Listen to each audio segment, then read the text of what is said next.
Hello दोस्तों, मैं हूं अभिषेक, आपका सेल्फ प्रिपेयर्ड गुरुजी। और इस वीडियो में हम लोग बात करेंगे मिक्सर ग्राइंडर के कपलर के बारे में। सिर्फ और सिर्फ मिक्सर ग्राइंडर के कपलर के बारे में। ओके। मैंने जो लास्ट वीडियो बनाया था मिक्सर ग्राइंडर के सर्विसिंग के बारे में, उसमें आप देखिएगा कि काफ़ी सारे कमेंट्स हैं रिलेटेड टू कपलर के बारे में कि ये ओपन नहीं हो पा रहा है मुझसे। उसके बाद ये वाला ओपन नहीं हो पा रहा है। ओके। इसे लेफ्ट एंटी क्लॉकवाइज घुमाना है, ओपन करना है, या क्लॉकवाइज घुमाना है, ओपन ही नहीं हो पा रहा है। मैंने बहुत ट्राई किया। ओके। तो मैं सारे डाउट्स को क्लियर करूंगा इस वीडियो में कि कैसे आपको चेंज करना है, या मोटर वाला कपलर हो या आपका जाड़ा वाला कपलर हो। आपको मैं पूरा डिटेल बताऊंगा इस वीडियो में, कोई भी कन्फ्यूज़न नहीं रहेगा। और नेक्स्ट टाइम जब भी आपका प्रॉब्लम होगा तो आप खुद से इसको करेंगे ही करेंगे। ओके। तो हमें स्टार्ट करते हैं। पहले बात करते हैं मोटर पे जो कपलर लगा रहता है। ओके। तो इसे ओपन करने के लिए सबसे पहले, अगर आपके पास इस तरह का स्प्रे है, पेनिट्रेटिंग स्प्रे, ओके, या मेंटेनेंस स्प्रे, तो इसको हल्का सा आप यहाँ पे स्प्रे कर दिए। ओके। ओके। ये थोड़ा सा लूज कर देता है, जो होल्ड है उसको थोड़ा सा लूज कर देता है। उसके बाद आप नेक्स्ट क्या किए, इस तरह का एक कपड़ा ले लीजिए, इस तरह का कोई भी वेस्ट क्लॉथ, और एक लंबा स्क्रू ड्राइवर। जितना लंबा रहेगा उतना आपके पास आपके लिए हेल्पफुल रहेगा। और इस तरह से इसे होल्ड कीजिए और इसको इस तरह से रिमूव कीजिए आप, इस तरह से। ओके। और इसे टर्न करते जाइए हल्का हल्का। ओके। ओके। धीरे धीरे, तोड़ना नहीं है। ओके। कुछ भी, आराम से, ये धीरे धीरे धीरे धीरे निकल जाएगा। ओके। देखिए। ओके। आराम से थोड़ा थोड़ा मूव करते हुए लोग बढ़ेंगे। ओके। देखिए कैसे मैं कर रहा हूँ। ओके। देखिए ये कपलर कितना इजीली बाहर आ गया। ओके। हाँ, कितना इजीली आ गया बाहर। कुछ कुछ भी टेंशन नहीं है इसमें। ओके। उसका नेक्स्ट हम क्या करेंगे, इसका जो शाफ्ट है उसको आप क्लीन कर लीजिए। ओके। और जो नया कपलर है, सॉरी, ये देखिए, ये जो है आपका जार में लगता है इस तरह का। ओके। और जो यहाँ पे लगेगा, जो मोटर में लगेगा, वो थोड़ा डिफरेंट टाइप का होता है। ये देखिए, ये आपका मोटर में लगेगा यहाँ पे। ओके। तो ये जार में स्क्रू टाइप का रहता है, ये थ्रेड टाइप का रहता है। तो जैसे ही आपका चेंज हो गया, ये हो गया, ओल्ड वाला आपका निकल गया, आप इसमें न्यू वाला लगा लीजिए। बट लगाने के पहले आप क्या कीजिए, हल्का सा इसमें ग्रीस लगा लीजिए। ग्रीस मैं इसलिए लगा रहा हूँ कि नेक्स्ट टाइम जब हमें रिप्लेस करना हो तो हमें इजी हो। ओके। इजी होगा, वो स्ट्रक नहीं करेगा, दोनों एक सरफेस एक दूसरे पे स्टिक नहीं करेगा, तो हमें अगली बार रिमूव करने में इजी होगा। और इस तरह से आप डाल लीजिए इसको। और कोई भी इस तरह का रॉड टाइप का कुछ भी अगर आपके पास हो तो इसको इस तरह से डाल के सेंटर पे हिट कीजिए। ओके। तो वो अंदर तक चला जाएगा।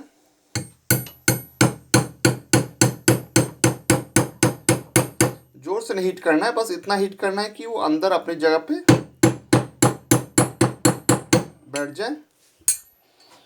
देखिए और ये जाएगा। ओके। धीरे धीरे हिट कीजिए। और जब हिट कीजिएगा, ये अपना लास्ट लिमिट पे पहुंच जाएगा, तो आपको साउंड में थोड़ा चेंजिंग पता चलेगा। ओके। धीरे धीरे होल्ड करना है, इसको ब्रेक नहीं करना। ओके। धीरे धीरे।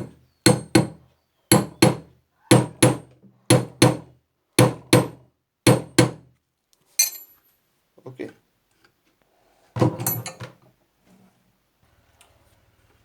और जनरली आप ट्राई कीजिए कि ये जो कपलर है वो आप ब्लैक नहीं वाइट लीजिए। इस तरह का ब्लैक मत लीजिएगा, वाइट लीजिएगा। क्योंकि इससे फ़ायदा ये होगा कि जब ये लास्ट लिमिट पे अपना पहुंच जाएगा तो आपको यहाँ पे हल्का सा दिखेगा। ओके। जैसे कि मुझे दिख रहा है, यहाँ पे आपको भी दिख रहा होगा। यहाँ पे देखिए, इसमें शाफ्ट जो है वो इंसर्ट हो चुका है यहाँ तक, अपने लास्ट लिमिट तक। तो ये हल्का सा आपको ब्लैक दिखेगा। ओके, और जो ग्रीस आप जरूर डाल लीजिएगा, क्योंकि उससे ये होता है कि आपको इंसर्ट करने में भी इजी होता है। ओके, इजली वो अंदर चला जाता है। ओके, तो ये हुआ कि हम मोटर वाला जो कपलर है उसे कैसे चेंज करते हैं। अब चलिए हम लोग बात करते हैं जार वाले कपलर का। ओके, जार वाला जो कपलर है या कपलिंग है, इसमें सबसे बड़ा जो कन्फ्यूज़न होता है वो ये कि इसे ओपन करने के लिए हम क्लॉकवाइज घुमाएं कि एंटी क्लॉकवाइज घुमाएं। ओके, तो जनरली आप क्या करते हैं कि इसे कभी क्लॉकवाइज घुमाते हैं, कभी एंटी क्लॉकवाइज घुमाते हैं, और बोलते हैं कि नहीं ये बहुत टाइट है, ये मुझसे खुल नहीं पाएगा, और आप छोड़ देते हैं। ओके, फिर आप जाते हैं इसे सर्विस सेंटर पे रिपेयर कराने के लिए। हाँ, ये टाइट होता है एक्चुअली, इस पे लोड पड़ता है और ये थोड़ा सा टाइट होता है। ओके, बट इतना भी टाइट नहीं होता है कि आप इसे ओपन ना कर पाए। ओके, आप इजीली इसे ओपन कर सकते हैं, बहुत इजीली कर सकते हैं। बट मेन जो कन्फ्यूजन होता है कि इसे क्लॉकवाइज घुमाएं या एंटी क्लॉकवाइज घुमाएं। ओके, इसीलिए ओपन नहीं हो पाता है। तो आप आइए इस पे। ओके, तो देखिए ये जो आपका जो ब्लेड है, इसमें देखिए आपका शार्प एंड किधर है, इधर है। ओके, तो जो कटिंग एज रहेगा वो ऐसे मूव करता है। ओके, इसी साइड कटिंग एज मूव करेगा इस तरह से। ओके, अब देखिए आपका उधर मूव कीजिए तो देखिए किधर मूव कर रहा है। ओके, ये एंटी क्लॉकवाइज मूव कर रहा है। कैसे मूव कर रहा है? एंटी क्लॉकवाइज मूव कर रहा है। मैं मार्क कर दे रहा हूँ। Okay, anti clockwise, anti clockwise ये मूव कर रहा है। ओके, ये एंटी क्लॉकवाइज मूव कर रहा है। तो अगर इसी साइड में अगर आप लूज होता ये, तो जब मशीन चलता तो ऑटोमेटिक ये लूज हो जाता। ओके, तो अगर इसको लूज करना है तो जस्ट इसके ऑपोजिट साइड में ये लूज होगा। मीन्स आपको लूज करने के लिए इसे क्लॉकवाइज घुमाना पड़ेगा। ओके, क्लॉकवाइज आपको घुमाइएगा तब जाके ये लूज होगा। ओके, तो यहाँ इसको लूज करने के लिए हम क्या करेंगे, इसे होल्ड कर लीजिए। ये शार्प रहता है थोड़ा सा, तो आपके हाथ में गिरेगा, तो एक क्लॉथ से इसे होल्ड कर लीजिए इस तरह से। ओके, और इसको इस तरह से क्लॉकवाइज घुमाइए। और अगर आपके पास पेनिट्रेटिंग स्प्रे है तो हल्का सा, ये एक्चुअली पहुंच नहीं पाता वहाँ तक, बट फिर भी आप यहाँ तक जितना हो सके एक स्प्रे कर लीजिए। तो और इसे हम कैसे घुमाएंगे? क्लॉकवाइज। जो डायरेक्शन जो है शाफ्ट का मूवमेंट है जिधर, उसके जस्ट अपोजिट डायरेक्शन में। ओके, और इसे हम घुमाएंगे। ओके, टाइट होता है, ये टाइट होता है, बट आप इसे ओपन कर सकते हैं। देखिए आप अच्छे से होल्ड कीजिए इसे, और या ओके, देखिए ये आ गया। देखिए किधर से हो रहा है, क्लॉकवाइज। ओके, ये आपका ओपन हो गया। ओके, देखिए पेनिट्रेटिंग स्प्रे यहाँ तक पहुँचा था, या यहाँ तक पहुँच गया था। पेनिट्रेटिंग स्प्रे बहुत हेल्पफुल होता है, जो इस तरह का जो टाइट रहता है।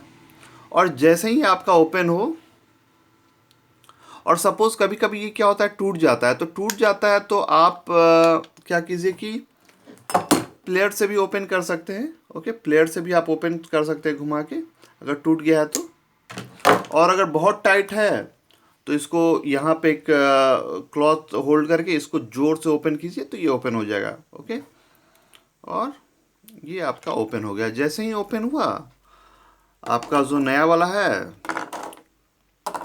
ओके, वो आप लगा लीजिए यहाँ पे। ओके, ओके, इसे हल्का सा टाइट कर दीजिए। जब मशीन चलेगा, इस पर लोड पड़ेगा तो खुद से पूरा टाइट हो जाएगा। ओके, ये आपका रेडी हो गया। ओके, ओके, ये आपका रेडी हो गया। तो इतना सिंपल सा है। ओके, और सपोज शार्प पिंड आपको पता नहीं चल रहा है कि किधर शार्प पिंड है या रोटेशन किस साइड का है, तो आप क्या कर सकते हैं कि इस तरह से आप मशीन को चला के देख सकते हैं, बट बी केयरफुल, इसके अंदर उंगली और कुछ भी नहीं देना है। ओके, बहुत डेंजरस है, आप बस इसको देखने के लिए यूज़ कीजिए। ओके, कि किस तरह से मूवमेंट हो रहा है। ओके, ऑन करके आप देख लीजिए एक बार कि किस तरह का मूवमेंट हो रहा है, क्लॉकवाइज हो रहा है या एंटी क्लॉकवाइज हो रहा है। उसी के जस्ट अपोजिट डायरेक्शन में हमें मूव करना है। ओके, ये इधर से मूव कर रहा है। ओके, इस डायरेक्शन में मूव कर रहा है क्लॉकवाइज यहाँ से। ओके, तो इस तरह से आप चेक कर सकते हैं, और जस्ट इसी के अपोजिट डायरेक्शन में आपको अनस्क्रू करना है उसे। और जब हो जाए तो आप इसका प्लग रिमूव कर लीजिए, याद करके, बहुत ज़रूरी है, सेफ्टी बहुत इंपॉर्टेंट है। जब भी आप इस तरह का कुछ भी काम कीजिए तो आप प्लग, मेन जो प्लग है आपका, उसको रिमूव करना आप ना भूलें, सेफ्टी बहुत इंपॉर्टेंट है। ओके ओके, ये तो हो गया कि कपलर कैसे चेंज करते हैं। अब आइए बात करते हैं कि एक्चुअली कपलर डैमेज होता क्यों है। ओके, तो ऐसा नहीं है कि कपलर का दिल करता है कि डैमेज होना है आज तो डैमेज हो जाता है। ओके, या फिर आप सोचते हैं अरे लगता है लास्ट टाइम जो कपलर लाए थे उस दुकान से वो सही नहीं दिया, 10 रुपये का दिया था बट अच्छा क्वालिटी नहीं था। वो जो लास्ट टाइम 15 रुपये वाला लाए थे वो सही लग रहा था। ओके, तो ऐसा कुछ नहीं है, एक्चुअली गलती अपनी होती है। अभी देखिए ये जो जार है वो वेल लुब्रिकेटेड है, इसका आप जो देखेंगे कंप्लीटली फ्री है। ओके, कंप्लीटली फ्री है, बट अगर इस जार में देखेंगे, ओके, तो ये देखिए कितना टाइट है, ये कितना टाइट है, मूव भी नहीं हो पा रहा है। और इस तरह की जार पे अगर आप कुछ ग्राइंड करेंगे तो मोटर पे लोड पड़ेगा, तो मोटर को सेव करने के लिए ये कपलर दिया रहता है। ओके, तो ये डैमेज हो जाता है। ओके, यहाँ पे अगर कंपनी चाहे तो लोहे का भी बना सकता है, स्टील का भी बना सकता है, बट ये जानबूझ के थोड़ा सा वीक देता है कि अगर इस पर कुछ ओवरलोडिंग हो, सपोज अगर आपका शाफ्ट जाम है या आप इसमें ज़्यादा लोडिंग कर रहे हैं तो आपका मोटर डैमेज नहीं हो, ये कपलर आपका डैमेज हो जाए और आपका मोटर बच जाए, तो इसलिए वीक थोड़ा सा बनाया जाता है। ओके, तो अगर आपका कपलर डैमेज हो रहा है तो एक बार चेक जरूर कीजिए कि प्रॉब्लम आखिर है कहाँ। मैंने ज़्यादा लोडिंग किया था, या मेरा जो ये शाफ्ट है वो फ्री नहीं है। अगर जाम है और आप इसे हाई स्पीड पे घुमाएंगे प्लस आपका जो लोड रहेगा उतना अगर ये बियर करेगा तो जाहिर सी बात है कि आपका कपलर डैमेज होगा। ओके, तो नेक्स्ट टाइम जब भी आपका कपलर अगर डैमेज हो तो आप एक बार शाफ्ट को जरूर चेक कीजिए। ओके, और इसे ओपन जब आप करेंगे रिप्लेस करने के लिए तो आप शाफ्ट को चेक करने के बाद इसको जैसे ही आप ओपन कीजिएगा,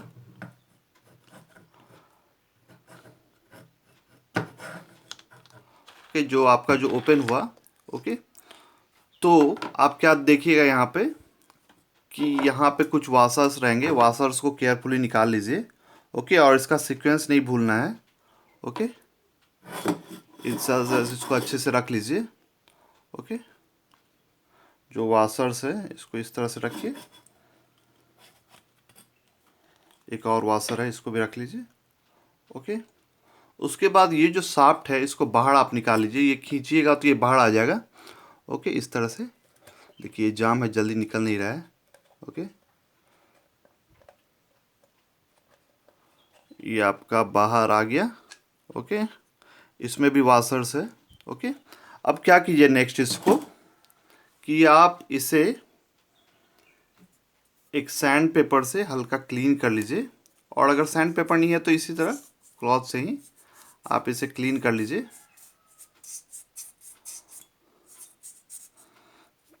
ताकि कोई भी डर्ट या रस्टिंग इसमें नहीं रह पाए। एक्चुअली क्या होता है कि आपका जो चलते चलते बहुत दिन के बाद इसमें लुब्रिकेंट जो रहता है वो ड्राई हो जाता है और ये इस तरह से जाम हो जाता है, फ्री मूव नहीं कर पाता है। इसे इस तरह से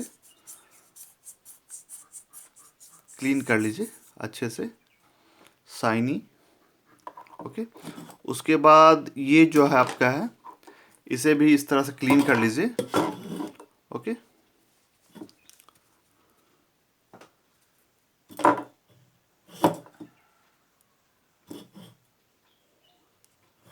कोई भी इसमें पार्टिकल नहीं रहना चाहिए। ओके, अच्छे से क्लीन कर लीजिए। अगर आपके पास स्प्रे है तो थोड़ा सा इसमें स्प्रे कर दिए, क्लीन करने में इजी होता है। ओके,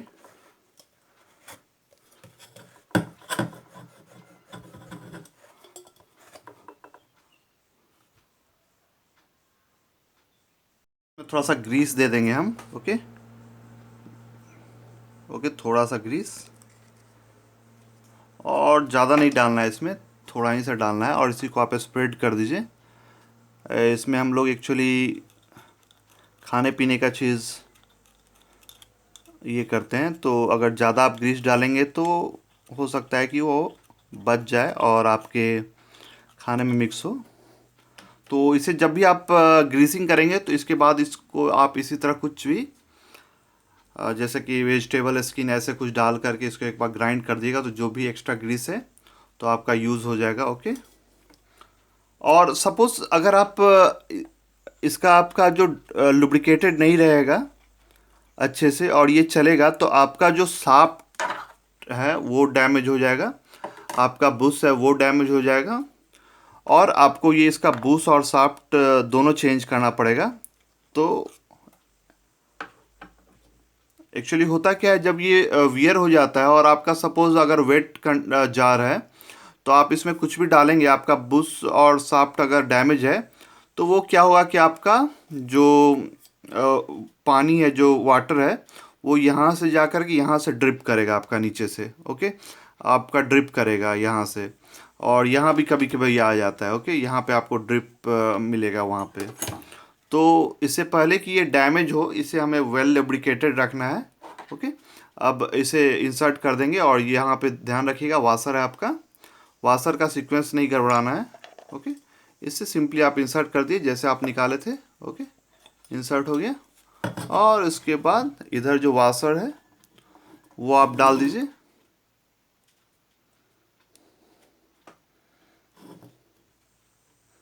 इस तरह से।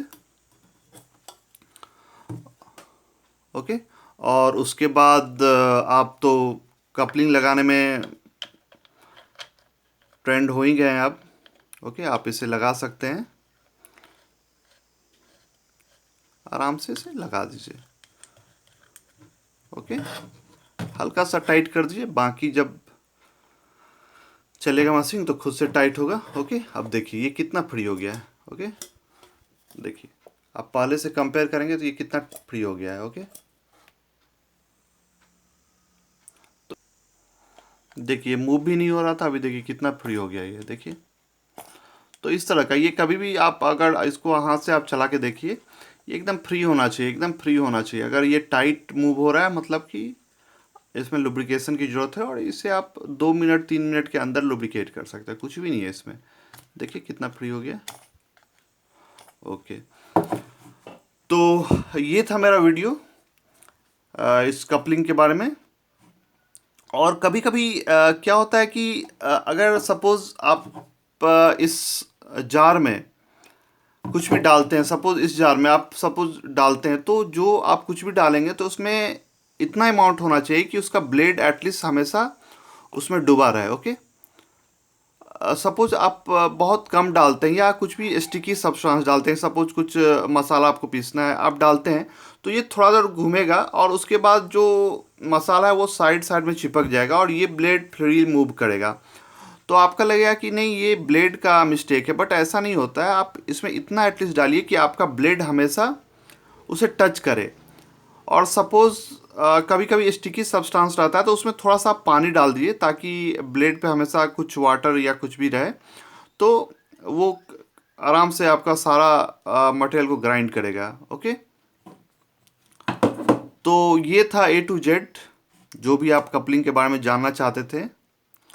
तो आई होप कि आपका सारा कन्फ्यूज़न दूर हो गया होगा, और नेक्स्ट टाइम जब भी आपका मोटर का या जार का कपलिंग का प्रॉब्लम होगा तो आप खुद से उसे कर सकेंगे।